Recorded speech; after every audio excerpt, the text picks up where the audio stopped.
నమస్తే, welcome to clue today news. Kalwakurthy పట్టణంలోని అంబేద్కర్ నగర్, సుభాష్ నగర్, గచ్చుబావి, హనుమాన్ నగర్ కాలనీల్లో కల్వకుర్తి వెంకటేశ్వర్లు ఆధ్వర్యంలో ఉదయం 4 గంటలకు కార్టన్ అండ్ సర్చ్ ఆపరేషన్ నిర్వహించారు. ఇందులో నాగర్ కర్నూలు జిల్లా అడిషనల్ ఎస్పీ హెచ్ రాజేశ్వర్ పాల్గొన్నారు.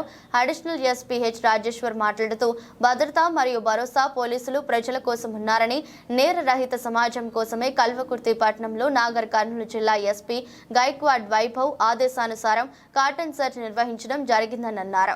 పార్లమెంట్ ఎన్నికల్లో నిర్భయంగా ప్రశాంత వాతావరణంలో ఓటు హక్కు ఉపయోగించుకోవాలని, మద్యానికి డబ్బులకు తమ ఓటును అమ్ముకోవద్దని సూచించారు. ఓటుపై ప్రజలకు అవగాహన కల్పించారు. ఈ కార్యక్రమం కల్వకుర్తి పట్టణంలోని అంబేద్కర్ నగర్, సుభాష్ నగర్, గచ్చుబావి, హనుమాన్ నగర్ లో నిర్వహించారు.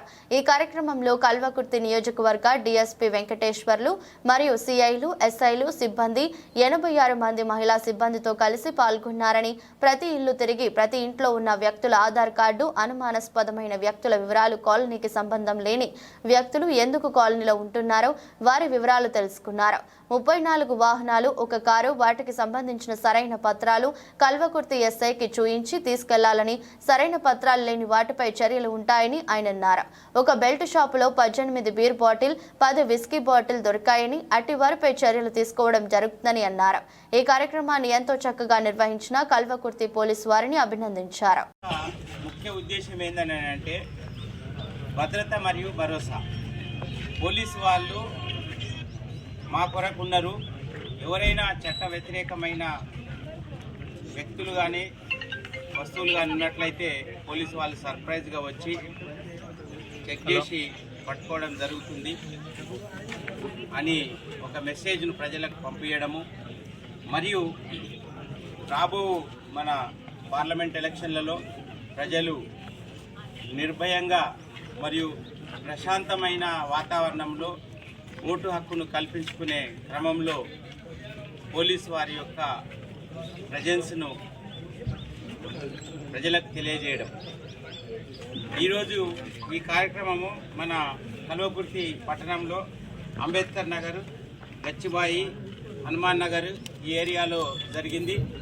ఈ కార్యక్రమంలో మన కల్వకుర్తి డిఎస్పీ వెంకటేశ్వర్లు గారు మరియు సిఐలు మరియు సిబ్బంది అందరూ సుమారు 86 మంది మహిళా సిబ్బందితో కలిపి ప్రతి ఇల్లు తిరిగి ఎన్యుమరేషన్ అని అంటే ప్రతి ఇంటిలో ఉన్న ప్రతి వ్యక్తి యొక్క ఐడెంటిటీని చెక్ చేయడము, వాళ్ళ ఆధార్ కార్డు చెక్ చేయడము, ఎవరైనా అనుమానాస్పద వ్యక్తులు ఈ ఏరియాకు సంబంధించిన వాళ్ళు కాని వాళ్ళు ఇక్కడ ఎందుకు ఉంటున్నారు, వాళ్ళు ఉండడానికి కారణం ఏంది అనే వివరాలు తెలుసుకోవడము, మరియు వస్తువులు, నిషేధింపబడిన వస్తువులు ఇట్లాంటివి చేయడము జరిగింది. ఈ కార్యక్రమం చేసే డ్యూటీలో ఎవరికి ప్రజలకు ఇబ్బంది కలగకుండా మరి మా డ్యూటీని సక్రమంగా నిర్వహించటంలో సహకరించినటువంటి ప్రజలకు ధన్యవాదాలు. మరియు ఈ కార్యక్రమాన్ని ఇంత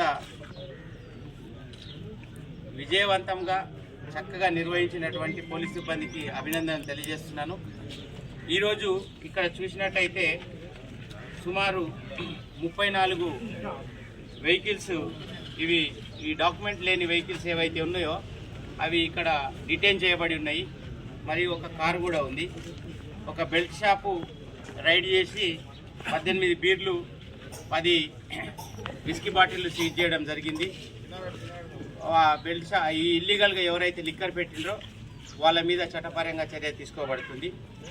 మిగతా ఈ వాహనాలు ఏవైతే ఉన్నాయో వాళ్ళ యొక్క ఆర్సీ, ఈ రిజిస్ట్రేషన్ సర్టిఫికేట్ చూపించి ఎవరి వాహనాలు వాళ్ళు తీసుకోవచ్చును.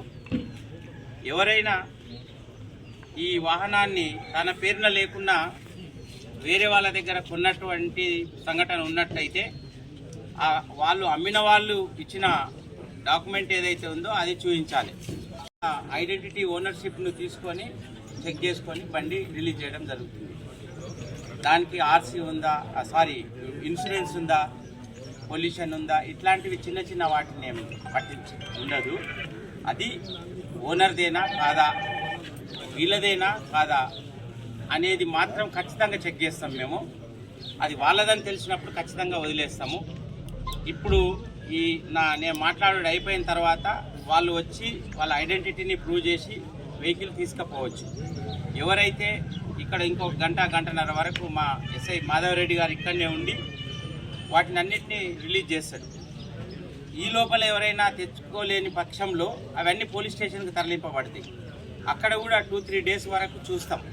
చూసినాక అప్పటికి కూడా వాళ్ళ ఓనర్షిప్ను వాళ్ళు ప్రూవ్ చేసుకోలేకపోతే అది తనది కాని వస్తువుగా లేదా దొంగలింపబడిన వస్తువుగా పరిగణింపబడి దాని మీద చట్టపరమైన చర్యలు తీసుకోబడతాయి.